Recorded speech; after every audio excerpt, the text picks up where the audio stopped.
السلام عليكم ورحمة الله وبركاته. ازيكم يا شباب؟ اخباركم ايه؟ يا رب تكونوا بخير ان شاء الله. النهارده الحلقة الثالثة من تجهيزات اعصار للموسم. طبعا هنقعد بالطير شوية وبعدين هنفرعه كده في الشارع عشان ياخد على المكان. بعدين هنسقيه مية برضه عشان ميبقاش عطشان لان الجو حر. وبعدين هنبدأ ايه، نجرب ندعي ونشوف الدنيا فيها ايه. بالنسبة للناس اللي شافت الفيديو بتاع المرة اللي فاتت وما عجبهاش استجابة اعصار للدعوة، فان شاء الله النهارده نجرب ويا رب تبسطكم باذن الله. وقولوا لنا توقعاتكم قبل ما تشوفوا الدعو، استجابه اعصار هتبقى عامله ايه النهارده. يلا بينا.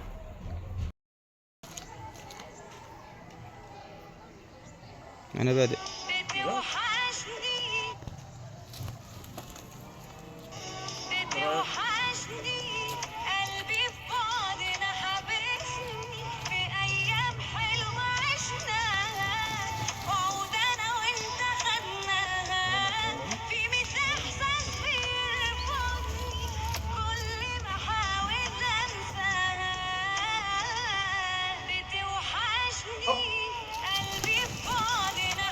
اوف اوف.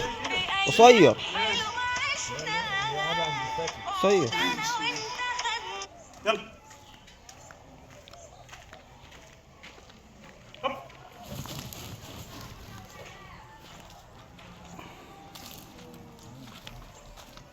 لما تيجي بس اخرها كده. لما تيجي تسيب الحبل. ماشي. ماشي. لا ما هو هيسيب. صح.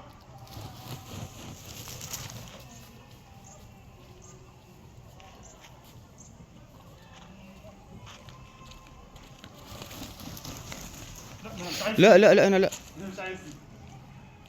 اطلع هنا.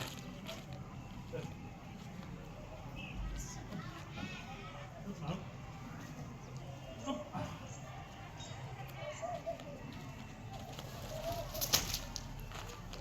حمي ده يا جماعه، والله نفس الوزن بتاع المره اللي فاتت. اول ما تيجي برضه ايه، هتسيب الحبل برضه اول ما تتحرك. يلا هوب. سيب. ما شاء الله. نفس الوزن بتاع المره اللي فاتت ولا لا؟ ايوه. قول الحقيقه. ماشي بسم الله. لا لا لا خلاص خلاص. خلاص كده. ماشي خلاص خلاص. قرب. اسمع كده. لا لا اسمع. سامع النهجان؟ بص النهجان ده بسبب ان هي بقالها فتره كبيره قوي ما اتدربتش، فاللياقه بتاعتها لسه ما اتحسنتش قوي، ولكن ان شاء الله ده هيتظبط ايه في التدريبات اللي جايه. افرض بس.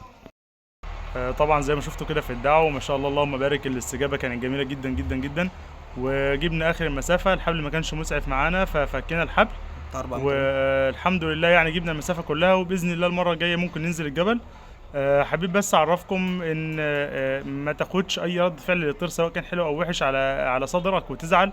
يعني انا لو كنت خدت الاستجابه بتاع المره اللي فاتت وزعلت والجو ده كان هيأثر عليا وكنت هتضايق، ولكن الحمد لله والله ما أثرش معايا خالص. وانا عارف ان اعصار عشان بقالها حوالي 7 شهور ما نزلتش الشارع، فده طبيعي خالص.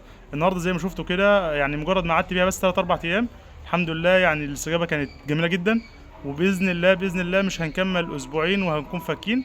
فتفائلوا خير وباذن الله يبقى موسم خير على الجميع. وطبيعي ان انت تلاقي انتكاسه او تلاقي اي حاجه ممكن تحصل، فما تعكننش نفسك وما تزعلش. دي في الاول وفي الاخر طيور، وباذن الله نعمل موسم جميل جدا وبالتوفيق للجميع. ويا رب يكون الحلقه عجبتكم. لو عجبك الفيديو ما تنساش تعمل لايك وكومنت وتشترك في القناه وتفعل زر الجرس وتابع معانا باقي الفيديوهات، عشان باذن الله الموسم ده هنعمل فيديوهات جميله جدا جدا جدا. والسلام عليكم ورحمه الله وبركاته.